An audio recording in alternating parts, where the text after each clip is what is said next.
તો ભારતમાં હથિયારો ઘુસાડવાના 33 વર્ષ જૂના ટાડાના કેસમાં 12 આતંકવાદીઓને દોષિત જાહેર કરી જામનગરની સ્પેશિયલ ડેઝિગ્નેટેડ અદાલતે આકરી સજા ફટકારી છે।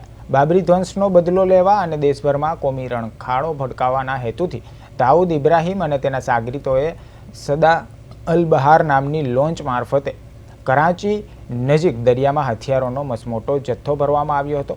કેસના પુરાવાઓ અને તપાસ મુજબ આ હથિયારોની હેરફેરમાં પાકિસ્તાનની મરીન સિક્યુરિટી અને સેનાના અધિકારીઓ પણ સીધા સામેલ હતા, જેમણે કાળો પાવડર, RDX 150 જેટલા આધુનિક હથિયારો, હેન્ડ ગ્રેનેડ અને રાઇફલો પૂરી પાડી હતી। પોરબંદર નજીક ગોસાબારાના બંદર પર તેનું લેન્ડિંગ કરવામાં આવ્યું હતું।